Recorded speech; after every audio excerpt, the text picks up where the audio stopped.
दो भौतिक गुणों के आधार पर धातु एवं अधातु में अंतर स्पष्ट करें। ये प्रश्न क्लास 10 के साइंस से है और यह केमिस्ट्री से और खास मैट्रिक परीक्षा के लिए है, इसलिए आप वीडियो को पूरा जरूर देखिएगा। दो भौतिक गुणों के आधार पर धातु एवं अधातु में अंतर स्पष्ट करें, यानी कि भौतिक गुणों के आधार पर धातु एवं अधातु में अंतर स्पष्ट करना है, वो भी दो अंतर बताना है धातु एवं अधातु में भौतिक गुणों के आधार पर। तो भौतिक गुण यानी कि जिस जो है धातु या अधातु का अपना जो गुण है वो उसका भौतिक गुण है, और किसी पदार्थ के साथ मिलाने के बाद वो क्या रिएक्शन करता है ये उसका रासायनिक गुण है। तो भौतिक गुण यानी कि हमें दो अंतर बताना है। तो पहला अंतर आप लिखिएगा, जैसे कि ये धातु जो है धातु, तो भौतिक गुण में ये तन्य है, यानी कि इसकी आप जो है पतली तार बना सकते हैं। दूसरा आघात वर्धनीय है, आप जो है पतला चादर भी बना सकते हैं। लेकिन अधातु ऐसा नहीं है, अधातु जो है भंगुर है, इसे आप पीटिएगा तो ये चूर चूर हो जाएगा। ठीक है, पहला अंतर ये लिखेंगे। तो यहाँ पर हमें दो अंतर लिखना है। तो पहला हम लिखेंगे धातु तन्य एवं आघात वर्धनीय होता है और लिखिए किंतु अधातु भंगुर होता है। ये पहला अंतर हो गया।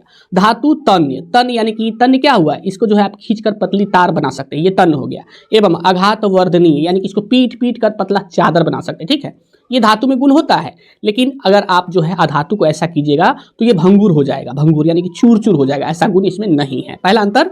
और दूसरा अंतर लिख दीजिए आप, जैसे कि इसका भौतिक गुण है कि धातु में जो है धातु जो है उष्मा और विद्युत का चालक होता है, यानी कि इसके होकर जो है उष्मा या विद्युत प्रवाहित हो सकती है, लेकिन अधातु में ऐसा नहीं। तो यहाँ पर हम लिखेंगे, क्या लिखेंगे, धातु लिखेंगे, धातु विद्युत वो है विद्युत एवं उष्मा का चालक होता है, परंतु अधातु विद्युत वो लिखिए विद्युत एवं उष्मा का कुचालक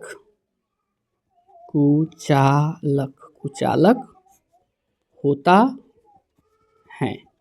ये दूसरा अंतर हो गया। ये दोनों जो है ये भौतिक गुण है धातु एवं अधातु के।